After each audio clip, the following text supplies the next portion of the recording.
Bienvenidos una vez más a nuestro estudio bíblico de Iglesia Comunidad de Gracia. Mi nombre es William Reyes. Tengo el honor y la bendición de pastorear la congregación de Comunidad de Gracia en la ciudad de Mokina, Illinois. Y estamos en una serie de estudios bíblicos, una serie de estudios escatológicos que le hemos titulado Los Últimos Días. Y estamos estudiando el pasaje conocido como el Sermón de los Olivos. Lo encontramos en Mateo capítulo 24, en Marcos capítulo 13 y en Lucas capítulo 21. Y la última vez hablamos sobre la destrucción del templo. Hoy vamos a seguir porque es algo muy importante que a veces no se le ha dado el valor necesario sobre ese incidente para nosotros ya histórico que el Señor Jesús profetizó más o menos 40 años antes, la destrucción del templo de Jerusalén y de la nación judía. Fue en el año 70 por el ejército romano liderado en la última fase de la invasión o de la lucha entre Roma y los judíos por el general Tito, hijo del emperador Vespasiano. Vimos la evidencia histórica. Un escritor judío conocido en la historia por sus escritos, escribió las guerras judías y nos da detalles de los acontecimientos de esta guerra. Se cree que, según él, 1.1 millones de judíos murieron en aquella guerra. Más de 90,000 judíos fueron tomados prisioneros y usados como esclavos. Ahora, todo esto es porque los discípulos le preguntan al Jesús que se encontraban en el templo y ellos le dicen, si usted me acompaña a Mateo capítulo 24, y estoy así apurando para que aprovechemos más el tiempo, porque recuérdese que después tenemos nuestra cadena de oración empezando a las 9 de la noche. Si usted se ubica en Mateo 24, ahí en su casa, ya sea en su Biblia o en su dispositivo electrónico, vamos a usar otros versos también. Se recuerda que el jueves pasado estuvimos usando Lucas capítulo 21. Ahora vamos a ir a Lucas capítulo 24 y vamos a ver hoy la implicación en la historia redentiva de la destrucción del templo. ¿Qué implicación tiene la destrucción o tuvo la destrucción del templo para nosotros como creyentes? La destrucción de Jerusalén y la destrucción de la nación judía en aquel tiempo. Y todo comienza, si usted me acompaña, a Mateo 24, versículo 1. Cuando Jesús salió del templo y se iba, se acercaron sus discípulos para mostrarle los edificios del templo. Hablamos de lo sublime, de lo maravilloso que era aquel templo, una maravilla arquitectónica, era monumental. Y no estamos hablando solo de un edificio, era un complejo de varios edificios, ¿verdad? Quizás en su tiempo no había otro edificio que se pudiera comparar en tamaño y en belleza y en la riqueza que había en ese templo. Y las piedras que se usaron para construir sus muros eran de 5 metros de largo por 2,5 metros de altura. Entonces, todo el que iba a Jerusalén, Jerusalén era una ciudad muy hermosa, pero sobresalía el templo que estaba dentro de la ciudad y aún dentro de la ciudad, en un monte dentro de la ciudad. Entonces estaba en lo alto, era un complejo muy grande, muy hermoso. Le están diciendo esto. Cuando Jesús salió del templo y se iba, se acercaron sus discípulos para mostrarle los edificios del templo. Entonces le estaban diciendo, mira, Señor, qué hermoso, qué impresionante, qué imponente es este templo. Y hablamos que la nación judía, los judíos amaban el templo por lo que representaba, porque representaba que ahí habitaba la presencia del Señor. Era el corazón de la nación judía. Era el corazón de la espiritualidad del pueblo judío. Ahí era donde se celebraban las mayores festividades. Ahí era donde una vez al año el sacerdote entraba al lugar santísimo para hacer la expiación por los pecados de la nación judía. Bueno, versículo 2. Respondiendo, él les dijo: ¿veis todo esto? De cierto os digo que no quedará aquí piedra sobre piedra que no sea derribada. Esto fue un shock para los discípulos, para la mente judía. Si este es el templo de Dios, si este es el templo de la nación de Dios, si esta es la ciudad santa de Dios, no había un lugar más santo para el judío que aquel templo. Era el orgullo nacional, el orgullo de la nación judía, su templo. Y el Señor Jesús va a responder desde el Monte de los Olivos. Por eso se llama, en nuestras Biblias tiene el título, en algunas Biblias, el Sermón del Monte de los Olivos. Y va a responder con una exposición muy larga cuando le hacen esta pregunta en el versículo 3. Y estando él sentado en el Monte de los Olivos, los discípulos se le acercaron aparte diciendo: dinos. Y si usted se da cuenta, son tres preguntas en una. ¿Cuándo serán esas cosas? Le están preguntando en términos de tiempo. El Señor no les contesta en términos de tiempo, sino en términos de señales. Pues se recuerda que él dijo: nadie lo sabe, ¿verdad? ¿Cuándo va a ser? Entonces el Señor no contesta en cronología, le están pidiendo una cronología. Por eso nosotros no nos debemos preocupar tanto por la cronología, sino por tener una buena teología. Yo lo dije anteriormente que a veces la teología que tiene mucha gente y muchos creyentes, desafortunadamente, son las películas de Hollywood, son esas series dejados atrás, y esa es la posición más popular. No quiere decir que sea la correcta de la cronología de los acontecimientos. El Señor Jesús nunca nos dio una cronología.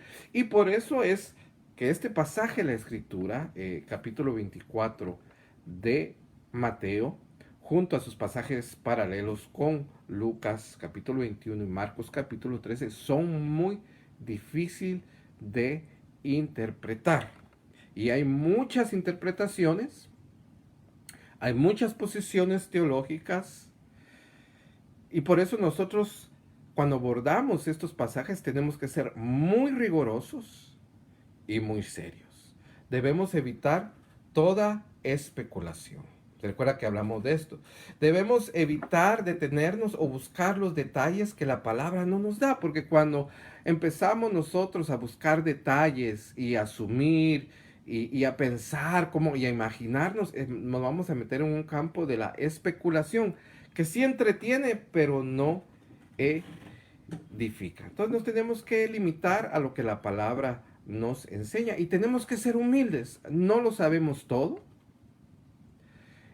Hay otros hermanos en Cristo que tienen otras posiciones teológicas, otras posiciones respecto a los eventos del futuro, tienen otro entendimiento. Entonces nosotros debemos ser prudentes, debemos ser humildes, debemos ser serios cuando abordamos estos temas.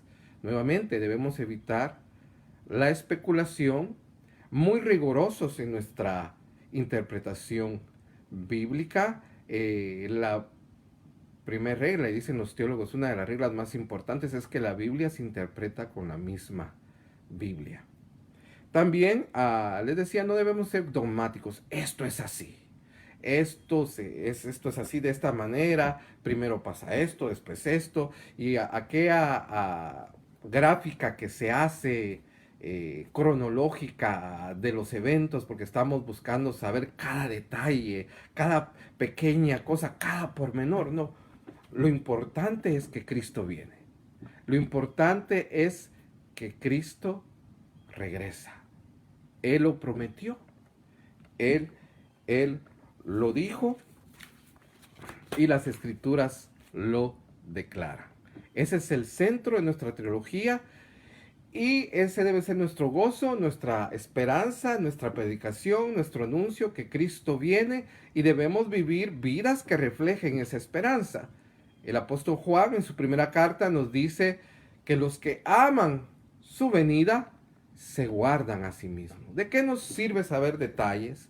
¿De qué nos sirve tener presumir de una teología de los eventos del futuro? Una teología de las profecías bíblicas, de escatología, y si no vivimos una vida consagrada a Dios, una vida santa. Las escrituras declaran que sin santidad nadie verá al Señor. La gente está interesada en el futuro, por eso es que la gente que no conoce a Cristo, que no se ha convertido, lee horóscopos, le gusta leer horóscopos, quiere saber el futuro, va a lugares para que le lean la palma de la mano o le tiren las cartas porque quiere saber el futuro. Yo le decía en el último estudio o en el estudio anterior, ese es el estudio número 3, que nosotros ya sabemos el futuro, nosotros ya sabemos el final, que Cristo vence.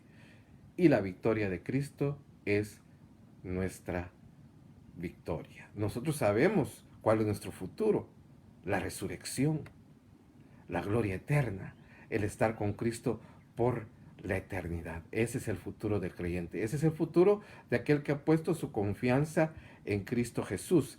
Y lo que proclamamos o lo que esperamos los creyentes no es el fin del mundo. No somos movidos tan fácilmente por cualquier acontecimiento. No esperamos el fin del mundo. Lo que nosotros esperamos es, perdón, la segunda venida de Cristo.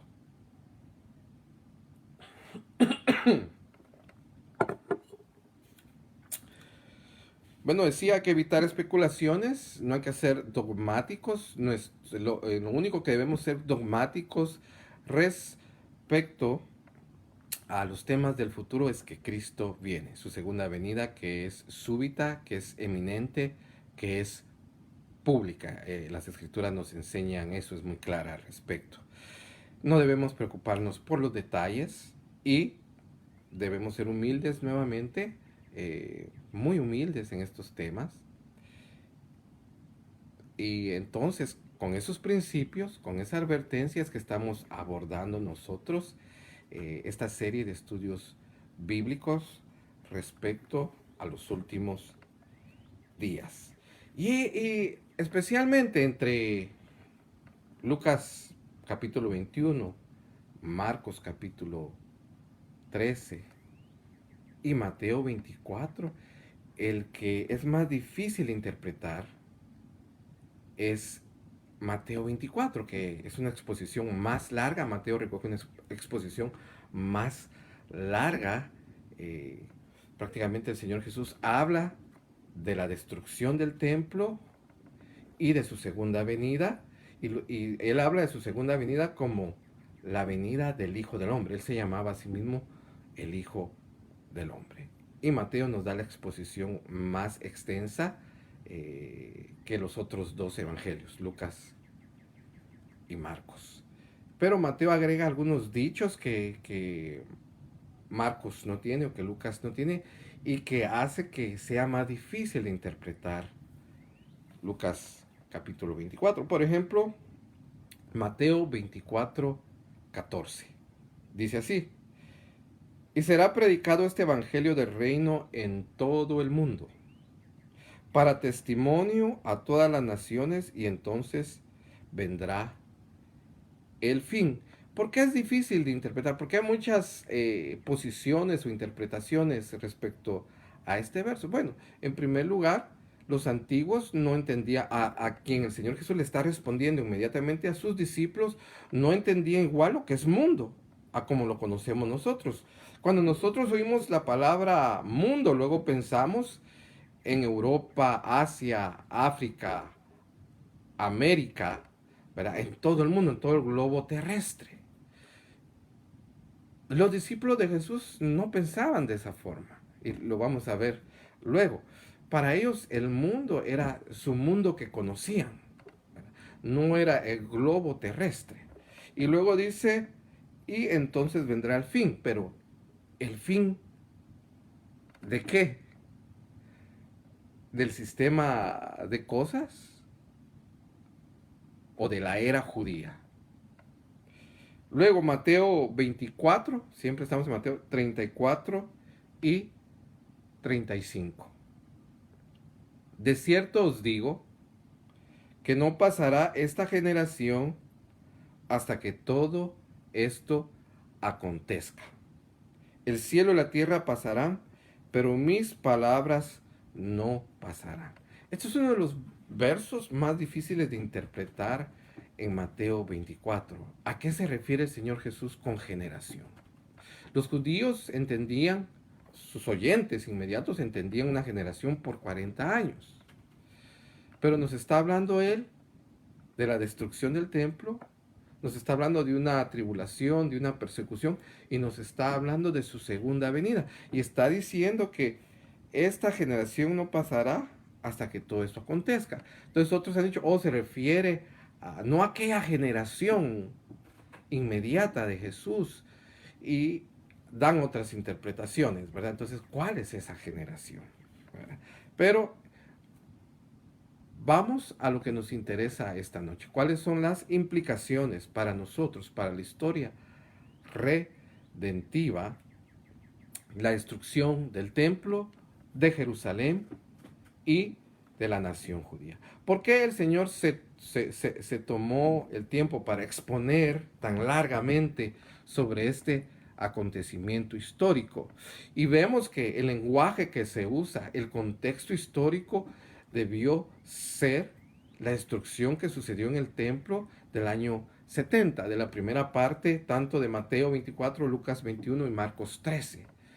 Definitivamente el lenguaje, las implicaciones históricas, cuando comparamos lo que el Señor Jesús predijo con los eventos históricos de los cuales tenemos información gracias a Josefo, gracias a que escribió las guerras judías, que nos da un detalle de lo sucedido. Tenemos evidencia histórica. Yo le mostré el jueves pasado el llamado Arco de Tito, donde se muestra cómo los romanos toman la menora del templo, cómo toman, parece ser que es la mesa de los panes de la preposición, o si no, parece ser el arca, y ahí está en ese relieve. Todavía en la ciudad de Roma tenemos ese arco como un testigo histórico de aquel evento tan importante que debe ser para los creyentes. Lo tenemos que tener claro y debemos entender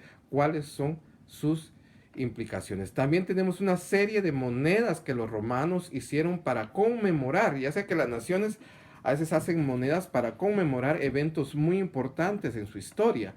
Y ellos hacen una serie de monedas que su título era Judea capta, Judea capturada, ¿verdad? Judea fue vencida, y ahí vemos imágenes que representan a Israel derrotado. También un templo que ya está destruido, solo quedan las ruinas en Roma, que se llamaba el Templo de la Paz, donde se celebraba, se dice que se hizo para celebrar la victoria de los romanos sobre los judíos, y que ahí se habían puesto los artefactos que los romanos habían tomado del templo. Entonces miremos cuáles son las implicaciones de la destrucción del templo de Jerusalén y de la destrucción de la nación judía para nosotros, los creyentes. Amén. Primero es el cumplimiento profético. El testimonio que este cumplimiento profético da de Cristo y de las Escrituras. Poco más de 500 años antes de este acontecimiento, el profeta Daniel había registrado en su libro que conocemos con su nombre, el libro del profeta Daniel, la destrucción del templo y la destrucción de Jerusalén y de la nación judía. Usted quédese ahí en Mateo 24, si está tomando notas, qué excelente. Usted puede luego ir y revisar y leer e investigar. Daniel 9:26 dice de esta manera: y después de las 72 semanas se quitará la vida al Mesías, mas no por sí, Y el pueblo de un príncipe que ha de venir destruirá la ciudad y el santuario. Daniel está hablando, y mire, no hay detalles, nos está hablando de una manera general, así es la profecía bíblica. No, muchos cometen el error que se creen expertos en profecías del final, escriben mucho, hasta escriben muchos libros al respecto, tienen una vez por semana un estudio escatológico y vienen y ponen todos los eventos actuales, las noticias relevantes del momento para dar un tema escatológico, cuando la profecía bíblica, la profecía escatológica, no se ocupa de los detalles, sino de los grandes eventos. Nuevamente, Daniel 9:26.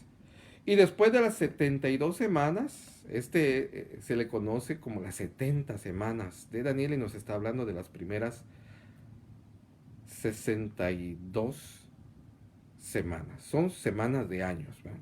Y después de las 72 semanas se quitará la vida al Mesías, mas no por sí. Y el pueblo de un príncipe que ha de venir, bueno, ahora sabemos cuál es ese pueblo y cuál es ese príncipe, porque cuando Daniel lo estaba profetizando, fue antes de 500 años de este acontecimiento, casi 600 años antes. Y ahora nosotros contamos con la ventaja de la historia y podemos poner la profecía y el background histórico para comparar y ver el cumplimiento cabal de la profecía de Daniel y de la profecía de nuestro Señor Jesucristo. Entonces, ahora podemos responder, podemos saber, más el pueblo, ¿qué pueblo? El pueblo romano. De un príncipe, la historia nos da su nombre, es un evento histórico muy conocido, Tito, el general Tito. Y el pueblo de un príncipe que ha de venir destruirá la ciudad y el santuario. Y esto pasó en el año 70, en el evento conocido como la primera guerra de los judíos.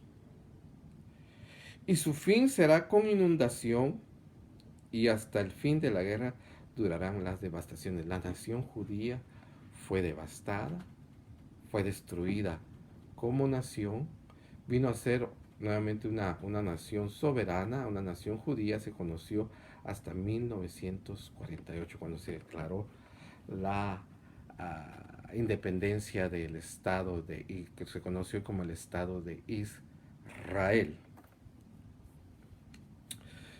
Pero vemos que no solo Daniel profetizó de este evento, el Señor Jesús lo dijo también en Mateo y en los pasajes paralelos de Marcos y Lucas, que no quedaría piedra sobre piedra. Pero en otros pasajes también hizo alusión a este acontecimiento, a este juicio, a esta catástrofe, a la destrucción de Jerusalén, a la destrucción del templo y a la gran tribulación y juicio que vendría sobre la nación judía.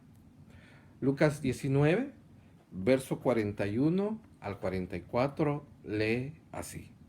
Y cuando llegó cerca de la ciudad, al verla, lloró sobre ella. Lloró porque él pudo ver la devastación, la debacle, el fuego, las matanzas, la desgracia que venía sobre aquella nación, sobre aquel pueblo, porque estaba rechazando a su Mesías, porque no conoció el día de su visitación. Lloró sobre ella, diciendo, oh, si también tú conocieses, a lo menos en este día, cuando él estaba, cuando el príncipe Mesías la visitó, cuando demostró ser él el Mesías profetizado del Antiguo Testamento, por el poder que demostró él sobre las enfermedades, con la autoridad con que él habló hasta sus enemigos, decían, ¿y con qué autoridad habla este? Su autoridad sobre los demonios y sobre los espíritus inmundos. Pero en lugar de aceptarlo como Mesías, los líderes religiosos decían, este por Beelzebú echa fuera a los demonios. O si también tú conocieses, a lo menos en este día, lo que es para tu paz, mas ahora está encubierta de tus ojos. No sabía que Cristo era su paz. Así como el mundo rechaza a Cristo, no sabiendo que Cristo es el príncipe de paz. Estoy en Lucas 19, ahora verso 43. Porque vendrán días sobre ti cuando tus enemigos te rodearán con vallado y te sitiarán. Eso fue lo que pasó en la guerra entre los judíos y los romanos. Jerusalén fue sitiada, fue rodeada, fue tomada, fue destruida. Y por todas partes te estrecharán. Lucas 19, 44. Y te derribarán a tierra, y a tus hijos dentro de ti, dentro de Jerusalén, dentro de sus murallas. Y no dejarán en ti piedra sobre piedra, por cuanto no conociste el tiempo de tu visitación. Hay un tiempo de visitación, hay un tiempo de misericordia, hay un tiempo de gracia, hay un tiempo donde Dios nos llama al arrepentimiento, a las naciones y como individuos. Y este era el tiempo de la nación judía. Era el tiempo de su visitación, era el tiempo de su paz, pero no lo conoció. Y rechazó así su paz, trayendo sobre sí juicio, trayendo sobre sí tribulación, trayendo sobre sí muerte, trayendo sobre sí guerra. Cuando le dijeron, no, danos a Jesús, crucifícale, queremos a Barrabás. Cuando los judíos eligieron a Barrabás en lugar de Cristo, fue despreciado. Y lo que obtuvieron fue el juicio divino a causa de su rebelión contra Dios, a rechazar a su Mesías. Bueno, esa es la primera implicación, el cumplimiento profético con el cual da testimonio de las Escrituras, que las Escrituras son ciertas, son verdaderas, son autoritativas, son inspiradas por Dios. Y por eso sus profecías se cumplen. Dan testimonio de Cristo porque Él también predijo, Él también profetizó sobre la destrucción de la nación judía, sobre la destrucción de Jerusalén y sobre la destrucción de su templo, diciendo no quedarás piedra sobre piedra, y eso se cumplió en el año 70. Ahora, ¿qué otra implicación? Aquí es la implicación espiritual, si usted quiere verlo así. Pero la destrucción de Jerusalén y del templo y la destrucción de la nación judía destruyó el cumplimiento, terminó la ley ritual que establecía el antiguo pacto, el antiguo testamento. Había todo un sistema sacerdotal y todo un sistema de ofrendas y de sacrificios que desde que Dios le dio a Moisés la ley, venía cumpliendo el pueblo de Israel, venía observando el pueblo de Israel. Tenía un sacerdocio que es conocido como el sacerdocio de Aarón o el sacerdocio arónico, y todo un sistema de ofrendas, de sacrificios. Y uno de tantos era el que se hacía cada año, donde se entraba al lugar santo y donde era derramada sangre sobre el propiciatorio que se encontraba sobre el arca del pacto, pero a diario se hacían, había ofrendas de la mañana, ofrendas de la tarde, ofrendas de paz. Por ejemplo, leemos en los evangelios cuando se llevó a Jesús al templo para ser circuncidado, sus padres tenían que presentar una ofrenda. Y esas, habían ofrendas que dependían de la situación económica, financiera de cada persona. En este momento, María y José no eran personas con recursos financieros, de tal manera que presentaron la ofrenda que presentaban los pobres, ¿verdad? Unas palomitas.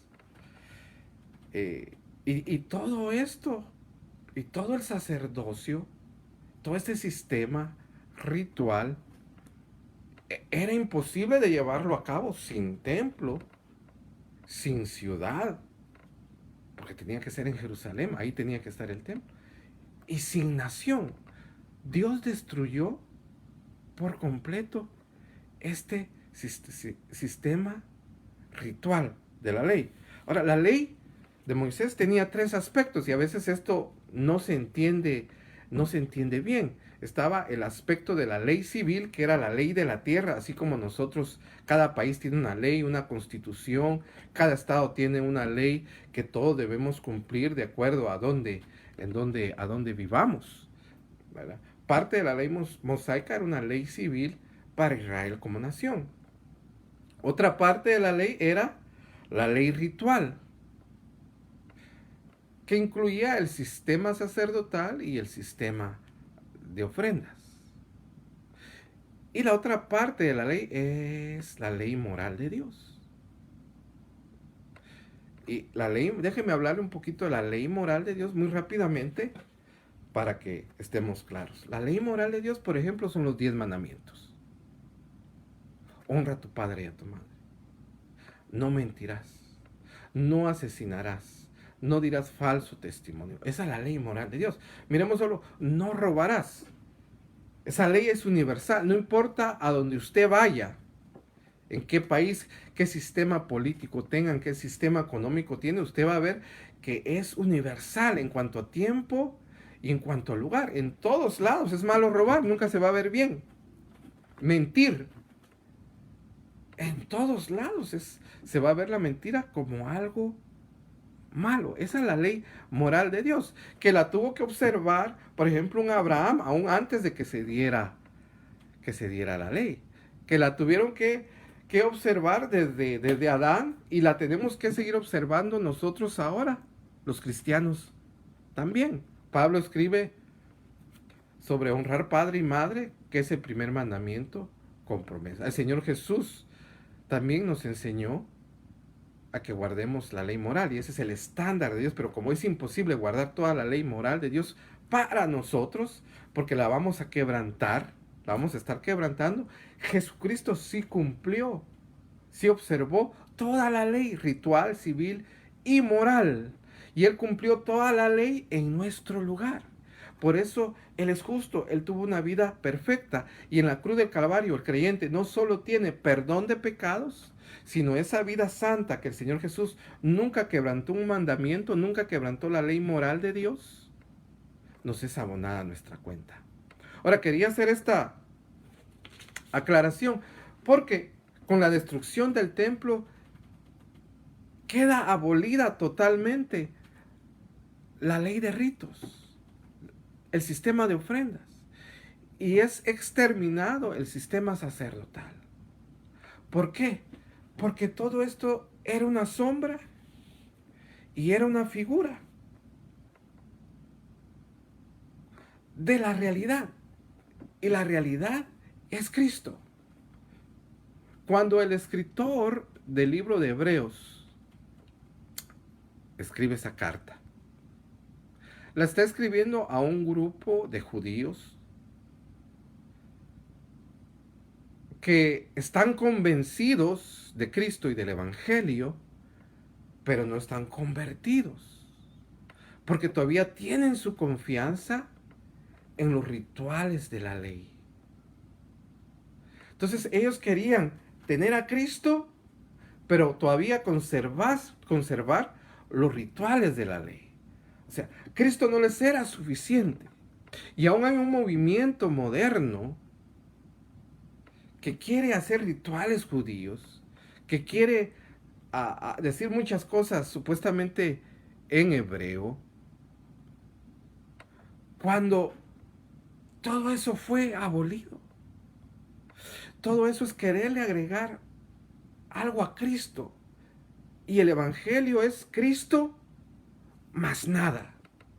Si nosotros venimos y tenemos a Cristo y le queremos agregar algo, Cristo más alguna persona, Cristo más la Virgen María, no, ese no es el Evangelio. Cristo más los rituales, no, ese no es el verdadero Evangelio. Por eso se escribió la carta a los hebreos, por este grupo de personas que intelectualmente veía que el Evangelio era cierto, que Cristo era el Mesías, pero creían, no es suficiente, tenemos que seguir observando la ley de rituales. Tenía todavía su confianza en los rituales que se hacían en el templo y en el sacerdocio. Y tenía igual o en mayor medida a Moisés que a Cristo. Y el autor de Hebreos escribe diciendo que Cristo es superior a Moisés. Escribe en términos diciendo que Cristo es nuestro sumo sacerdote, ya no como los sacerdotes que solo podían ir una vez al año y que tenían primero que ofrecer por sí mismo por sus pecados, y que cuando ese sacerdote moría tenía que venir otro sacerdote. No, ahora tenemos un sacerdote mejor, les escribe el autor de Hebreos. Un sacerdote superior. Ya no un sacerdote de acuerdo al orden de Aarón, sino un sacerdote de acuerdo al orden de Melquisedec, que es un sacerdocio eterno, que no tiene principio ni fin. Les habla en términos de que aquellos sacrificios no eran suficientes. Por eso se tenían que hacer constantemente y repetidamente todos los años, todos los días, estar sacrificando, porque eran la sombra de algo que había de venir. Y una vez Cristo vino, Cristo cumplió la ley, Cristo murió en la cruz del Calvario vicariamente por nosotros, ya no había más sacrificio que hacer. Cristo era sacrificio perfecto y completo. Y habla en términos de que Jesús es el autor de nuestra fe, el autor y consumador de nuestra fe. Por eso era necesario que se abandonaran las sombras y se abandonaran las figuras del Antiguo Testamento por la realidad. Recuerden, estamos hablando de la destrucción del templo. ¿Qué implicaciones tuvo la destrucción de la nación judía, de Jerusalén y del templo? Y una, vimos que es el cumplimiento profético. Y dos, estamos viendo que es la abolición o terminación total del sistema antiguo, del antiguo pacto, de la ley de rituales con el sistema sacerdotal aarónico y con el sistema de ofrendas y sacrificios. Hebreos 9:24. Porque no entró Cristo en el santuario, hecho de mano, figura del verdadero. Cuando dice no entró Cristo en el santuario hecho de mano, está hablando de aquel templo de Herodes que fue destruido en el año 70. Ahí no entró Cristo. Ese era un templo figura del verdadero. Porque todo lo que hizo Moisés, el diseño que se le dio a Moisés, se le dio de acuerdo a la realidad que hay en el cielo. Sino en el cielo mismo, ahí entró Cristo, para presentarse ahora por nosotros ante Dios. Aquel templo, por tan maravilloso que fuera, por espectacular que fuera aquella construcción, solo era una figura y solo era una sombra de la realidad. Aquellos sacrificios que se hacían a diario por la paz, por la reconciliación, todo un sistema. Aquel sacrificio solemne que se hacía una vez al año cuando entraba el sacerdote al lugar santísimo. Aquel cordero pascual sacrificado cada año. Todo eso era sombra del sacrificio completo y perfecto que hizo nuestro Señor Jesucristo. Todo aquel sistema de sacerdotes que era necesario para poder presentar para hacer esos rituales y para poder presentar y administrar el templo, ya no era necesario.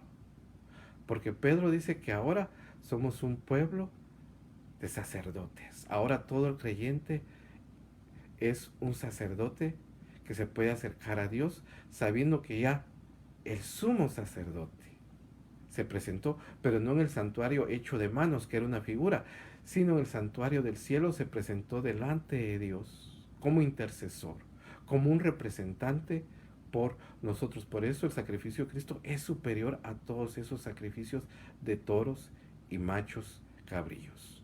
Pero la nación judía se seguía aferrando a aquel sistema. Entonces era necesario que Dios, a través de este juicio, por rechazar al Mesías, por haber entregado y matado al Hijo de Dios,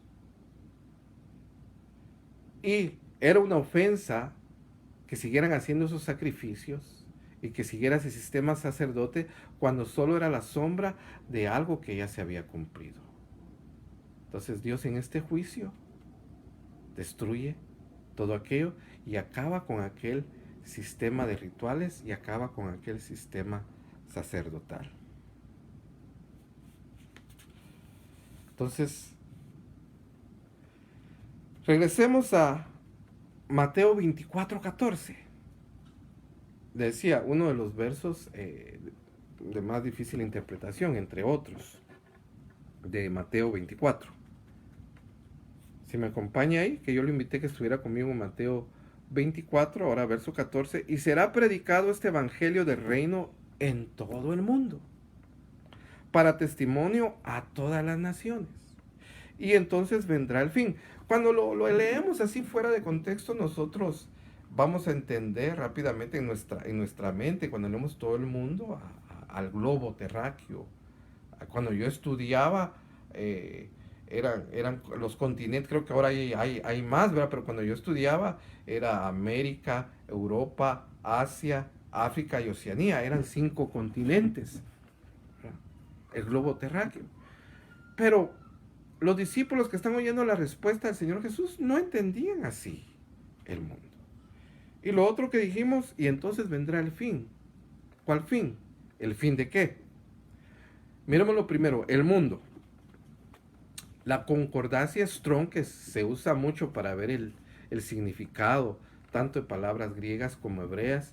Mire lo que dice respecto a esta palabra que la Reina Valera del año 60 traduce como mundo, donde dice, y será predicado este evangelio del reino en todo el mundo, Mateo 24:14. Entonces la concordancia Strong tiene las siguientes acepciones para esta palabra. Se puede traducir tierra, se puede traducir mundo, se puede entender también como el mundo, como el globo terráqueo, pero también se puede entender como una referencia al Imperio Romano o al mundo conocido de ese tiempo. ¿Cómo cree usted que los primeros oyentes del Señor Jesús entendieron esto cuando oyeron mundo? No pudieron haber entendido que el Señor Jesús se refería a los 5 o 6 continentes que hay, al globo terráqueo, sino ellos debieron haber entendido al mundo conocido de su tiempo, al Imperio Romano. Mire cómo se usa esta palabra en otras citas bíblicas. Hechos, Lucas 2:1, es muy importante cómo se usa. Es la misma palabra en griego. Lucas 2:1 dice, aconteció en aquellos días que se promulgó un edicto de parte de Augusto César que todo el mundo fuese empadronado. Que todo el mundo fuese empadronado. ¿A qué se está refiriendo? A todo el Imperio Romano. Hechos 17:6. Hay más, pero solo puse 2. Hechos 17:6. Pero no hallándolos, trajeron a Jasón y a algunos hermanos ante las autoridades de la ciudad gritando, estos que trastornan el mundo entero también han venido acá. Estos que trastornan el mundo entero. ¿A qué se estaban refiriendo? Al mundo de aquel entonces. Al mundo romano, al imperio romano. En el contexto, en lo que lo estamos leyendo y entendiendo, en el contexto histórico. Ahora, el fin, porque dice, entonces vendrá el fin. Déjeme que le lea el pasaje paralelo de Lucas, capítulo 21, voy a leer del verso 20 al 24. Ya estamos terminando. Pero cuando vieres a Jerusalén rodeada de ejércitos, sabed entonces que su destrucción ha llegado. Los judíos huyeron a esconderse a la ciudad por las grandes murallas y torres defensivas que tenía la ciudad de Jerusalén. Estaba próxima la fiesta de la Pascua, muchos habían emigrado a Jerusalén. Por eso fue que murieron tantos, porque la ciudad estaba a más no poder. Mientras que en su discurso de los olivos, el Señor les dice, cuando vean esto, corran, huyan a los montes. No corran a Jerusalén, salgan de ella, corran. Y por eso muchos cristianos de aquel tiempo no se quedaron en Jerusalén, huyeron, escaparon, atendiendo la advertencia de nuestro Señor Jesucristo. Pero cuando vieres a Jerusalén rodeada de ejércitos, sabed entonces que su destrucción ha llegado. Entonces los que estén en Judea, huyan a los montes, y a los que estén en medio de ella, váyanse, y los que estén en los campos, no entren en ella. Ve, el contexto histórico es Judea, es el año 70. Porque estos son días de retribución, para que se cumplan todas las cosas que están escritas. Mas hay de los que estén en cinta, de las que estén en cinta, y de las que críen en aquellos días, porque habrá gran calamidad en la tierra e ira sobre el pueblo. Ahí vino la ira de Dios, fue el juicio de Dios sobre la nación judía. Y caerán a filo de espada, y serán llevados cautivos, y esto nos da testimonio el historiador Josefo. Caerán a filo de espada y serán llevados cautivos a las naciones. Y Jerusalén será hollada por los gentiles. Ahora, escuche esto, póngame atención. Hasta que los tiempos de los gentiles se cumplan. En la Biblia podemos encontrar dos tiempos o dos eras muy marcadas. La era judía, que es el sistema de esos rituales, incluye el sistema de esos rituales, el sacerdocio arónico, las ofrendas, los sacrificios, el templo, los profetas, el Antiguo Testamento, todo eso, la era judía. Pero al ser destruido por completo la nación judía en el año 70, Jerusalén y el templo, había llegado el fin de la era judía y daba inicio a una nueva era, que es la era de los gentiles, o los tiempos de los gentiles. Esta palabra tiempo se puede traducir como era, hasta que se cumplan los tiempos de los gentiles. Entonces, fue el fin de la era judía. Fue el fin en que Dios, en la historia redentiva, Dios trataba con el pueblo de Israel. Ahora ya no.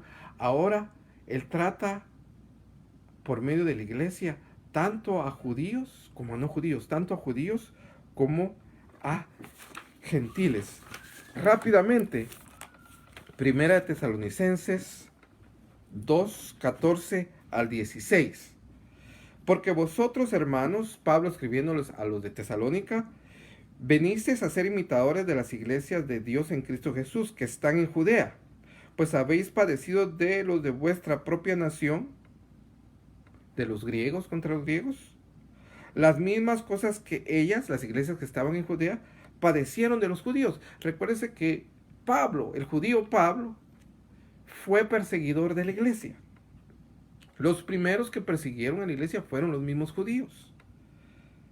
Las mismas cosas que ellas padecieron de los judíos, los cuales, hablando de los judíos, mataron al Señor Jesús y a sus propios profetas. Y a nosotros nos expulsaron, y no agradan a Dios y se oponen a todos los hombres, impidiendo hablar a los gentiles para que éstos se salven. Así colman ellos siempre la medida de sus pecados, pues vino sobre ellos la ira hasta el extremo. Como que Pablo sabía lo que iba a suceder y el juicio que iba a venir debido a la desobediencia del pueblo judío. Aquí usted ve que acumularon ira.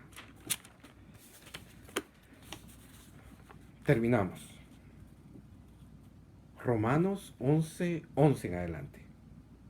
Digo pues, hablando a los judíos, han tropezado los de Israel para que cayesen en ninguna manera, pero por su transgresión vino la salvación a los judíos para provocarles celos.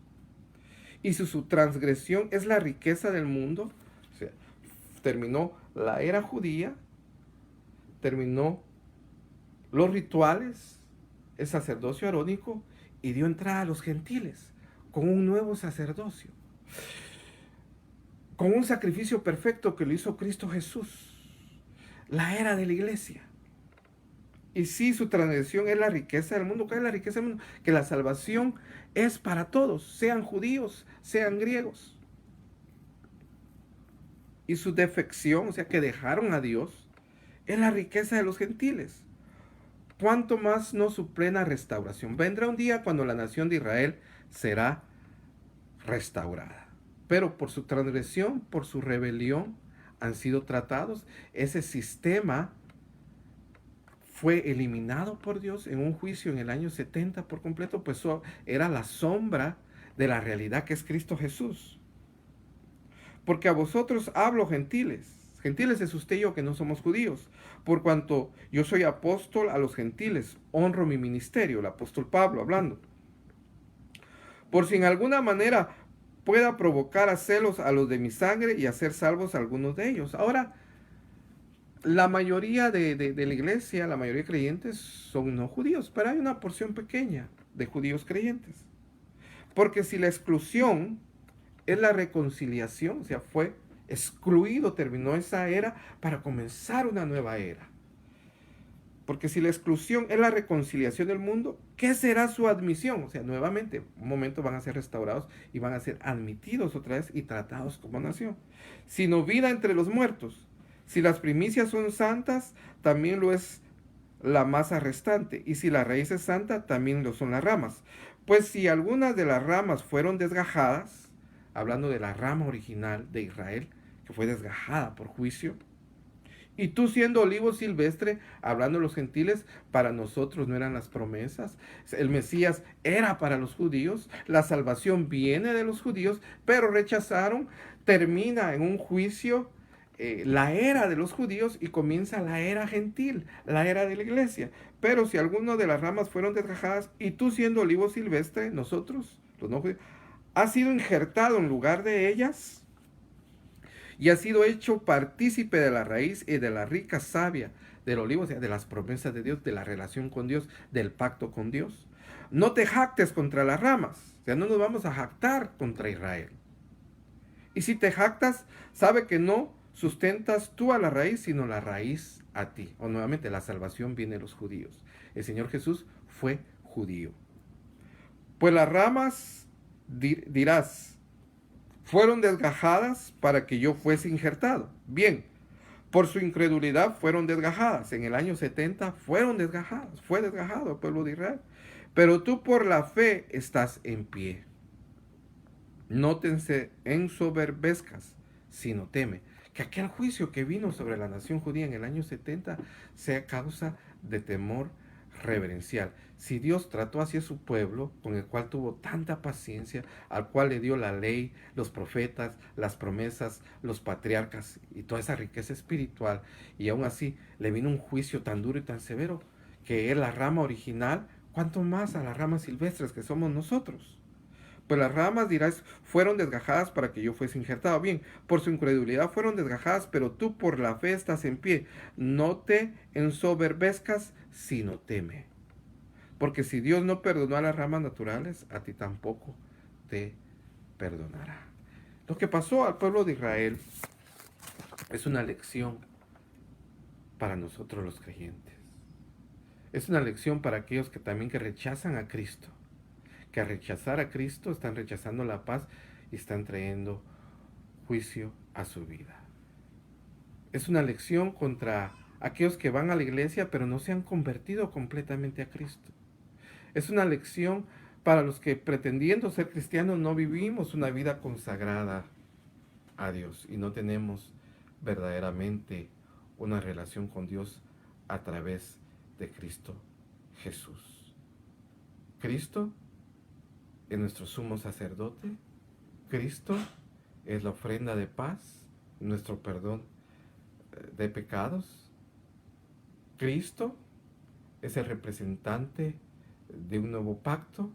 La era de los judíos ha pasado, la era de los rituales y de los sacerdotes del orden de Aarón ha pasado. Hoy estamos en un nuevo pacto, no porque seamos mejores, sino gracias a su misericordia. Padre, que tu palabra cumpla el propósito para el cual fue enviada, que no seamos oidores olvidadizos, sino hacedores de tu palabra, que te temamos al ver el juicio terrible que trajiste sobre Israel, que al hablar de los eventos futuros, Señor, nos consagremos, porque dicen las Escrituras que el que ama su venida se guarda se purifica a ti mismo. Cumple el propósito por el cual enviaste tu palabra esta noche. Te lo pedimos en el nombre de Jesús. Bendiciones, nuestra oración, como siempre, nuestra cadena de oración a las 9 de la noche. Mañana el hermano Fernando compartiendo la exposición del libro de Juan a las 7:30. Y nos vemos, Dios mediante, el día domingo a las 2:15.